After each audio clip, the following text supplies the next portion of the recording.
أعوذ بالله من الشيطان الرجيم بسم الله الرحمن الرحيم. دا زما فیروشاه نوم دی، د ګنډېري اوسېدونکی یم، د بټو کلي. د تحصیل تنګي سره هم تعلق دی، د تنګي د تاڼې سره. د اختر په ورځ باندې را روانې د جمعې شپې له د زیارت په ورځ باندې اختر و. د جمعې شپې له یو واقعه پرې تنګي کې شوې وه. دا یو حقیقت دی چې د دغه خلکو سره زموږ سره تنازع د ځمکې زړه وه، خو د هغې د ختمېدو لیکل، جرګمار، مشران، ثبوتونه دا شته دی. که په وخت د ضرورت باندې چا وغوښتل زموږ نه، که سرکار وغوښتل او که عدلیې وغوښتل، که عوام وغوښتل، نو هغه ثبوتونه به موږ پیش کړو. د دغې نه علاوه زموږ د تنازع نه علاوه دا کم د وقعه چې شوې ده، دا کم سړی وفات شوی دی، دا مقتول او دا کومو خلکو چې موږ باندې دعوه کړې ده، نو دا د ده وارثان نه دي. شرعي وارثان چې یو سړی ژوندی او بیا وفات شي، نو د هغه نه چې خپل بچي پاتې شي، زوی، لور، ښځه، نو دا د هغه وارثان دي. یو خو د هغه وارثانو موږ باندې دعوه نه ده کړې، د هغه داسې خلکو موږ باندې دعوه کړې ده چې داسې څه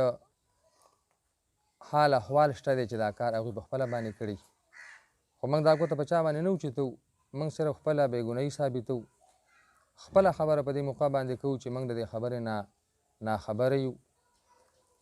د هغې دپاره بیا خلک تسلیانې پیش کوي، داسې ثبوتونه پیش کوي. هم که زموږ نه چا وغوښتل په موقع باندې، هغه که د پولیس عملي وغوښتل او که عدلیې وغوښتل، که عوامو وغوښتل، دا خبره د تنګي د علاقې سره ثابته ده او د تنګي د علاقې سره تعلق دی. د دې واقعې د تنګي انسانان نه بلکې د تنګي ځناور هم پوه دي په دې باندې چې دا واقعه څنګه شوې ده او دا کار کړی چا دی. موږ له د هغې ضرورت نشته چې موږ چا ته اشاره وکړو یا په چا باندې ګوته کیږدو، دا ښه خبره نه ده راغلې. موږ صرف خپل ځان دا ثابتوو چې موږ بېګناه یو، د خبرې نه خبر نه یو. که دوی سره زموږ کمې خبرې وي، کم تنازعات هغه ختم شوي دي. د دې مقتول چې موږ سره کومه تنازع وه، د ده موږ سره کم حق و، کمې پیسې وې راسه، هغه د څه مشرانو په لاس باندې د ده د وراره ته چې زوم یې هم دی او وراره یې هم دی، مسعود نوم یې دی، د هغې ثبوت د لیکلو هم شته او مشران ګواهان هم په هغې کې شته چې دا پیسې موږ هغه ته حواله کړي دي. دنیا له د لالچ خامخا سړی یو کار کوي دې دپاره چې یاره په دې کې زما لالچ دی، دا پلانکي سړي دا حق نشم ورکولی، نو راشه بل یو عمل ورسره وکړه. نو موږ دله خپل حق ورکړی دی. زموږ چې کوم تاوان شوی دی او موږ سره د کوم حق و، هغه موږ دله ورکړی دی، هغه تاوان زموږ شوی دی. باقي د ده د دې کوم عمل چې شوی دی، کوم چې دی غریب وفات شوی دی، نو الله تعالی ګواه دی، موږ مسلمانان یو. بیا د مسلمانۍ سره سره زه د یو پیر سره تعلق ساتم چې هغه علمیت دی د الله تعالی جل شانو د کلام او د رسول الله مبارک د احادیثو مبارکو د هغې سره زموږ تعلق دی. نو موږ داسې غلط قدم هېڅکله نه اوچتوو، نه اوچتولی شو. د الله تعالی نه یېرېږو، د قیامت د ورځې نه یېرېږو. د دې خبرې موږ هېڅ قسمه ثبوت او ثبت انشاءالله موږ باندې نشي کېدی. که ثابته شوه نو موږ حکومت ته ځان حواله کړی دی، عدلیې ته ځان حواله کړی دی. څه چې د دې جرم دی، د دې وقوعې، د دې جرم، د دې چې څه سزا ده، موږ بالکل هغې ته تیار یو، ځکه چې موږ عدلیې ته ځان حواله کړی دی، پولیسو ته هم ځان حواله کړی دی. د هغې نه علاوه دا د موبایل خبرې، دا کانفرنس، دونه ټیمونه چا سره نشته، دا قصې څوک اوري نه. خو زه د دې میډیا په واسطه سره دوه میسیجونه دا شیر کومه. یو د دې مقتول ورثاو ته چې په هغې کې د ده ښځه شامله ده، زامن یې شامل دي، ورونه، چې د دې خبرې نه زه لا خبر یم، د دې سره مې هېڅ واسطه نشته، بلکې د دوی چې ما سره کوم حق و، د دوی یو رشته دار چې د دې سړي وراره دی، زوم یې هم دی، مسعود نوم یې دی، هغه ته ما خپل حق حواله کړی دی. دغه زنانه، دغه وارثان د مقتول دي راپاسي او د دغه سړي نه د خپل حق تپوس وکړي چې تا ته دا حق زموږ حواله شوی دی، تا موږ ته ولې نه دی راکړی. بیا بل میسج دې خلکو له ورکومه چا چې موږ باندې دا دعوه کړې ده د دعوې والا ته دا وایم چې که دا شي ثابت شو خو موږ حکومت د ځان حواله کړی دی موږ له به هغوی سزا راکوي که ثابت نه شو او د دوی دا دعوا په موږ باندې بېځایه وه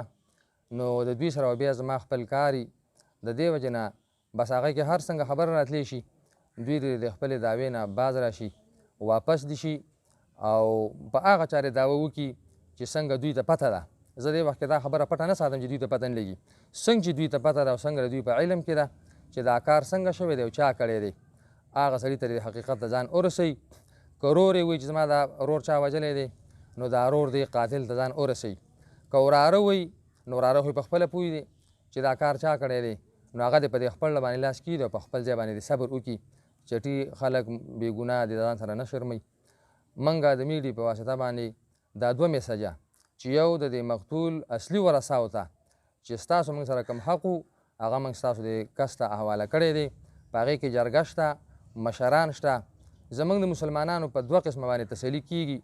یو ته موږ د طالبان عالمان شرعي تسلي وایي چې هغه قرآن قسم د هغې دپاره بیا امور مختلفه دي لکه په مختلف قسمونو باندې قرآن قسم د عالمان خلکو له ورکوي جومات کې مدرسه کې د هغې خپلې طریقې دي په هغې باندې زه تیار یم که هر چا ما نه وغوښتله مطالبه وشوه که د علاقې مشران وکړه چې ته تسلي وکړه که پولیس محکمې وکړه که عدلیې وکړه نو زه به دغه شرعي تسلي هم وکړم بل په عرف کې زموږ یو تسلي را روانه ده چې هغه شرعي تسلي نه ده زموږ دا خلکو ته طلاق وایي نو خپله حلاله بیبي په ځان باندې حرامول دا په عرف کې هم ډېره بده ګڼلی کېږي بیا هغه سړي ته خلک ډېر په سپک نظر باندې ګوري هغه ښځه هم لاړه شي بې ځایه شي زه په دې دواړه قسمه چې کومه عرفي تسلي ده زموږ په دې معاشره کې او کومه شرعي تسلي ده په دې معاشره کې نو دې دواړو ته تیار یم خو میډیا ته خپله تسلي نه پیش کومه نه دې ټول ملک عوامو ته بلکې بیروني عوامو ته چې دا خلک دې ووري چې قاري قرآن او طلاق کوي بلکې هغه چا ته به یې کومه چې که چا مانه مطالبه وکړه که هغه د پولیس محکمه کوي که هغه عدلیه کوي که هغه د علاقې مشران کوي که هغه د چا چې موږ باندې دعوه کړې لکه دا خلک یې کوي که د مقتول اصلي ورثه یې کوي نو زه به انشاءالله په خپل ځای باندې دواړه قسمه تسلۍ ته تیار یم بلکې مختصره خبره دا ده چې کومو خلکو موږ باندې دعوه کړې ده نو دوی د خپلې محلي جومات هم نه دي لیدلې او زه به ورته انشاءالله بېوسه یم غریب یم د مقتدیانو د چاندې په پیسو باندې به زه دغه سړی چې دا چا ما باندې دعوه کړې ده نظام الدین عرف ملنګ د پلار نوم اسماعیل دی د تنګي اوسېدونکی دی د احمد آباد دا سړی او زه په خپله باندې طالب مولا سړی دا به موږ بیت الله شریف ته لاړ شو چې لکه باوجود د دې چې د خپلې محلي جومات هم نه دی لیدلی زه به ورته د الله تعالی دا کور وښیم او زه به ورسره لاړ شم او الله تعالی دې کور ته بیت الله شریف ته مخامخ ودرېږو او زه به د هلته تسلي وکړم چې زه ستا د دې ورور د دې قتل نه خبر نه یم بس ته زما د دې دعوې نه وروستو شه بلکې په اصلي سړي باندې ګوته کېده او زه څنګه تسلي چې زه کومه دغسې تسلي ته زما وکړه چې ته ترې نه خبر بیا دا کوم ورورونه چې دي چې دا کوم پکې چشمدید ګواه دي کوم رشته داران دي دا زه چې کومه تسلي ویم دغه قسمه تسلي دي دوی وکړي ما ته چې موږ د دې شي نه لا خبر یو موږ او د دې نه نه خبر چې دا کار چا کړی دی البته دغه کومه زنانه اصلي وارثانې چې دي زامنې ماشومان دي نوڼې وړې دي ښځې چې کوم ده بیبي هغه چې کومه کونډه شوه هغه علمه د دې واقعې نه هغې ته پته نه لګي د دې میسج په ذریعه هغې ته موږ وایو چې ته خپل اصلي مدعي وپېژنه په هغې باندې دعوه وکړه هغې سره به ستا کار هم خلاص شي وجه یې دا ده چې دا کوم سړي ما باندې دعوه کړې ده دا کوم سړی چې وفات شوی دی دوی د نن نه څه وخت مخکې دا خپل ورور په شمګل نامې وه هغې د دې ځمکې په سلسله کې وجلي وو د هغه اف آی آر هم د تنګي په تاڼه کې شته که پولیس مثلا ما بې ځایه په عذابوي زما نه تپوس کوي نو هغوی د دغه انکوایري وکړي او دغه اف آی آر دې روباسي او د هغې په رڼا کې چې دا دعوه په چا باندې شوې وه د هغې نه علاوه موږ د پولیس سره موږ د هغوی یو شکریه هم ادا کوو لکه که د هغوی په علم کې دا خبره راغلي نو څه چې د هغوی حق جوړېږي نو هغه د حق مطابق زورنه موږ له راکړې ده خو لکه د ظلم یا داسې د بعضې حالاتو هغوی موږ ته دغه نه دی کړی موږ یې بېځایي تنګ کړي خو د حق مطابق چې څنګه د هغوی حق جوړېږي کوم قانوني نو هغه هغوی خپله ډیوټي په خپل ځای باندې کړې ده بیا د هغې نه وروسته موږ BBA وکړه عدلیې ته هم ځان حواله کړو د هغې نه پس موږ د یو شفاف انکوایرۍ درخواست اس پي صاحب له ورکړی دی په 400 کې هغه د تنګي تاڼې ته راغلی دی هغوی له دا میسج ورکوو چې د ایماندارۍ سره خلوص سره اخلاص سره د الله تعالی د رضا لپاره په دغه درخواست باندې کاروایي وکړي او اصل حقیقت ته ځان ورسوي او زما د بې ځای تنګولو هغه کوشش دې نه کوي هسې نه دنیا خو ختمېدونکې ده چې د آخرت هغوی زما د حق حقداران جوړ شي که دا چا چې دعوه کړې ده مدعیان دي که دا نور وارثان دي او که عدلیه ده او که انتظامیه ده دا ټول دې زمونږ د حق نه چې کومه بې حقي زمونږ کېږي نو د هغې نه د ځان وساتي. موږ په دې دنیا کې د چا نه خپله بدله واندلو، موږ کمزور یو. داسې طبقې سره هم تعلق دی چې نه په ډز باندې پوهېږو نه په بدماشۍ باندې پوهېږو. سپینه جامه هم ده، بس جزاک الله او بسم الله وایو. نو د دې ټکي نه د یو سړی ویرېږي، بلکې دیني خدمتګار یو. نو که موږ چېرته بېځایه شو، عدلیې سره پساو شو، انتظامیې سره پساو شو، نو هغه دیني خدمت چې موږ کوم کوو د ماشومانو د قرآن د الله تعالی د عظیم کتاب د رسول الله مبارک د احادیثو مبارکو، نو د هغه خدمت په لار کې به خنډ پیدا شي. انتظامیه او عدلیه دي صرف زما د انسانیت نه علاوه د الله تعالی جل شانه د دغه پاک کلام د محمد علیه السلام د احادیثو مبارکو رعایت وساتي او زموږ د دغه دین د خدمت په لار کې د حایل کېږي نه. دا کوم څه چې شوي دي هغه د اوسه پورې شوي دي. باقي هم که جرم ثابت شو نو موږ هر قسمه خبرې ته تیار یو. هغه خدمت په خپل باندې پاتې او موږ چې کومه سزا ده هغې ته به انشاءالله موږ غاړه پستې وو، خو که نه وي داسې انشاءالله. دغه پوښتنه به کوو چې د کوم شکوکو شبهاتو په وجه باندې په تاسې فیار کړی دی، دا تا څومره پیسې وي، دا ځمکه آیا دوی پسې انتقال وه، دا تا اخیستې وه او دا پیسې تا زوم له ولې ورکولې، تا دې سړي له ولې پیسې نه ورکولې؟ دا جي دا ځمکه خو ده سره نه انتقال وه نه قبضه وه. د چا سره چې قبضه وه د چا انتقال نو مالکان شته، هغوی به ګواهي هم کوي، بلکې د هغوی موږ سره ثبوتونه سټامونه دي، هغوی ته پیسې میلاو دي، هغې کې منځ کې کسان د پراپرټۍ شته. بیا د چا سره چې قبضه وه د هغې نه مې قبضه اخیستې ده، د چا سره چې انتقال هغوی نه مې انتقال اخیستی دی. صرف په دې ځمکه باندې به دوی چې یو کال دوه کربنده کړي دوی راپاسې چې دا ځمکه موږ سره قبضه وه، نو د هغې د وجې نه کلي مشران راپاسې چې دا د سړي دا ځمکه یو کال یا دوه کاله یا پنځه کاله کرلې ده، تا باندې د قبضې دعوه کوي. د تنګي په ایریا کې چې په 2 لک او په 3 لک روپۍ مرله خرڅېږي نو په 2 لک روپۍ جرب باندې دا نه میلاوېږي. سټام ثبوت شته چې په 2 لک روپۍ جرب میلاو دی. د دې نه به دا ټول سبق میلاو شي چې په 2 لک روپۍ جرب څنګه میلاو شو. به دا یاسې یو ویړیا پیسې وي د دوی د دې سړي د 2 جربو پټي دعوه د 3 جربه 2 لک روپۍ جرب وله مشرانو مقرر کړه چې 2 لک روپۍ ته دله د جرب په حساب سره ورکړه 21 لک روپۍ شوې. دا 14 لک روپۍ د چا چې په دې سټام کې په لومبي سټام کې د بیې په سټام کې ګویي ده او د جرګې په طور باندې دا 14 لک روپۍ د هغه په لاس حواله دي. دا 7 لک روپۍ چې بیا کمې پاتې شوې نو دې باندې لږ ټایم وغوښته. د هغه ټایم بار د وجې نه د دې سړي سره موږ داسې تلخکلامي وشوه په دې پیسو باندې. خامخا چې تلخکلامي وشي بیا هغه مدعیان بل ته نه مخامخ کېږي، د هغوی منځ کې خبرې اترې نه کېږي. یو درېمګړی سړی راشي چې لکه ستاسو منځ کې دا تلخکلامي وشوه، خبرې هم ترخې شو، یو بل سره میلاوېږئ نو اګه رشته دار یو که د علاقې یو مشر هغه منځ ته راشي چې د امانت ما ته حواله کړي او زه به یې دې سړي ته دې مودۍ ته ورسومه، ستاسو منځ کې به خبره ختمه شي.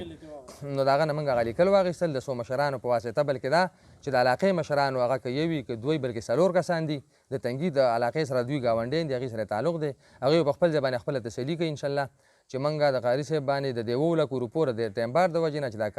پیسې لږې لیټ شوي، دا سړی چونکې غریب سړی دی تاوان توپان یې وشو، د دې وجې نه ته دا قاري صاحب 2 روپۍ دله زیاتې ورکړه، غریب دی. د دې بجي د روژې نه یو 20 ورځې مخکې موږ دا پیسې د دې وراره ته او وراره په دې وجه چې د زوم هم دی او وراره هم دی د سالس په طریقه باندې راغلی چې قاري صاحب زما د تره سره ستا دا تلکلامي وشوه، دا پیسې دا 2 لک روپۍ خو د حق دی، خو چې کم جرګې تا باندې ایښي دي دا زیاتي پیسې نو دا 10 لک روپۍ چې کومې دي دا ته ماله راکړه. خو بیا دا مې ویل چې 7 لک روپۍ حق دی ځکه چې بیا ستا په سټامونو کې نقصان راځي. نو مخکې سټام چې د 21 لک روپو شوی د هغې سره کوم متعلقه کس دی نو هغه د 14 لک روپو ګوي په هر قسمه تسلۍ باندې کوي د 14 لکو. یاره د روژې نه مخکې یو میاشت مخکې بلکې د 19 جنورۍ نه دا زما ورته دا خبرې ترخې شوي په 19 جنورۍ باندې دي. د 19 جنوري نه دی خو بیا زما ورته په منځ کې کلام نه دی شوی. هغه حکومت معلومات هم کولی شي د موبایل په ذریعه باندې نه مخامخ کلام شوی دی نه په موبایل باندې خبرې شوي دي. او تقریبا د هغې نه وروستو بیا په فروری کې دې وراره له موږ دا پیسې ورکړي دي، د هغې ثبوت شته دی او ده وویل چې دا 7 لک روپۍ تاسو په سټام دا وښایي چې هلته ستاسو دغه 14 سره جمع شي نو 21 به شي نو ستاسو به سټامي خبره روغه شي. دا 3 لک روپۍ چې کومې دا خو هسې هم تاسو زیاتي ورکوئ دا د سټام نه وباسئ. دله موږ 10 لک روپۍ دې وراره له ورکړي دي. د هغې مشران منځ کې شته بس هغوی به انشاءالله د موقع مناسب چې څنګه چا مطالبه وکړه نو هغوی به راځي موقع له اسلام نویس به راځي د اسلام نویس په کوټه کې په حجره کې دا پیسې میلاو شوي دي. دا کار درېیم کړی دی نو به دا خو ما وختي وي خو چې لکه اشاره چاته نه کوو دا یو شرعن جرم دی بیا به موږ نه یو سړی اثبات ثبوت غواړي دا خبرې ځان مجرم کوو نه کار بل چا کړی دی. موږ چې څونه علم کې د دغه تنګي د دغه علاقې خلک چې کموي موږ خو د دې ګنډېري اوسېدونکي د دغه علاقې سره هم نسبت او تعلق نشته. د دغه اشنغر خلک دا خبره کوي چې د دې هلکانو چې دا اوس چا باندې شک او شبه پیدا کېږي د دوی پلار دې سړو وجلي د نن نه 22 کاله مخکې او د دوی پړه کې دا خبره وه ګاونډي ګاونډي ته حل وي دوست ته حل وي رشته دار ته حل وي. ډېر دوستان او ګاونډیان داسې شته چې هغوی دا خبره کوي چې او موږ ته د هلکانو بار دا خبره کړې ده چې موږ به د دې ترونو نه خپل بدل الو چې 100 کاله نور هم تېر شي انشاءالله دا بدله موږ له دوی نه الو دا خپل انتقام به الو دا بدل موږ دوی ته پرېږدو نه ځکه چې زموږ پلار خاورو کې پروت دی دوی په مخ د ځمکه باندې ګرځي دا موږ برداشت کوو شفاف انکوایري مطالبه موږ سره د پولیس نه دا مطالبه کوو چې موږ د کم درخواست کړی د اس پي صاحب نه دا میسج د هغوی ته هم ورسي چې او قاري صاحب بیا موږ ته یو التجا وکړه زه به انشاءالله هغوی له بیا هم لاړ شم چې شفاف انکوایري وشي غیر جانبدارانه بس الله تعالی حاضر ناظر او د مسلمانۍ مطابق چې انکوایري وشي اصل مدعي ته لکه انتظامیه ځان ورسوي نو اصل مدعي چې ګیر شي نو یو خو به د هغه سره لکه د هغه د سزا مطابق دا کومه وقوعه چې شوې ده د دې چې کوم جرم جوړیږي د هغې کومه سزا جوړیږي هغه ته به میلاو شي نو آینده مسلمانانو ته به سبق میلاو شي او بې ځایه مسلمان به چې کوم دی نو دا د تکلیف او مصیبت له په امان باندې شي